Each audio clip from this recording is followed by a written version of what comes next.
Hi, my name is Nurufarain, and today I'm going to show you how to grow a salt crystal and also sugar crystallization. So let's start with how to grow a salt crystal. These are the things that we need for the salt crystal experiment. Firstly, we need to tie a thread to a pencil to hold the thread. Next, what we need to do is dissolve salt in warm water. Add some salt to the warm water and mix well. We need to stir it until the salt dissolves. Once the salt dissolves, we need to keep adding the salt until no more will dissolve. What we want to create is a saturated solution. So, in the end, we want a clear liquid with some salt left at the bottom. When we get a clear liquid with some salt left at the bottom, we can add some food coloring if we want to, and then pour the solution into the glass.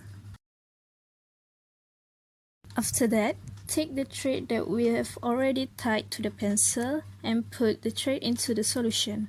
We can use behind of the spoon to push the thread to make sure it went into the solution.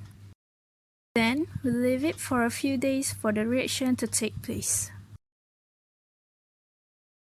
So this is the product that we obtain after a few days. The longer we leave it, the bigger crystal we will get.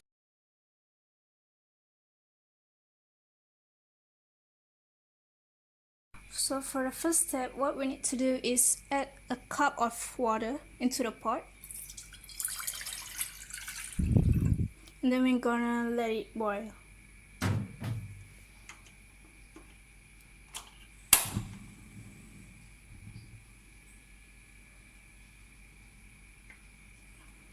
When the water is boiling, we're going to add 3 cups of sugar and mix them all until they are truly dissolved.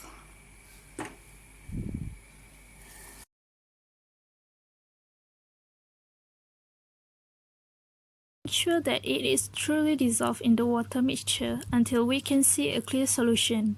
Then leave it for about 15 minutes. While waiting for the solution to cool, take a stick and dip it in some water and roll it in sugar to make the seed crystal. This seed crystal will attract the sugar that released from our solution and attach to it, causing the crystal to grow larger. Let it dry and wait for the mixture to slightly cool. When the solution have cooled down a little bit, transfer the sugar solution into the glass, stir it up a bit, and place the stick in the middle of the solution, but not too low in the glass to make the crystal grow taller.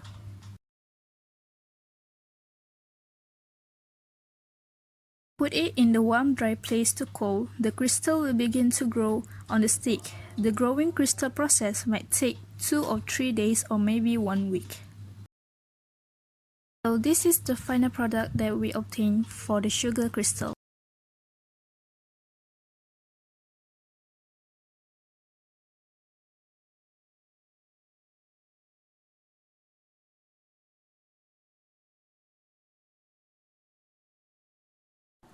For salt crystal, we keep adding and stirring the salt in the warm water to create a saturated solution. When the heated water cold, it makes the condition very unstable.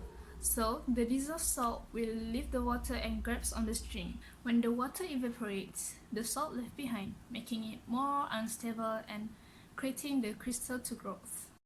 For the sugar crystal, as the water is at the boiling temperature, the water solubility is high enough that it is able to dissolve the sugar. This will create a super saturated solution. As we leave the solution to cool, the temperature will slowly drop back to the room temperature and the maximum solubility of the water also drop as well. This will cause our solution to release a sugar molecule, and this molecule can form a solid crystalline precipitate. As our solution gets cooler and cooler, it releases more sugar molecule. So more sugar crystal will form. In conclusion, forming a sugar and salt crystal are using the same concept but slightly different.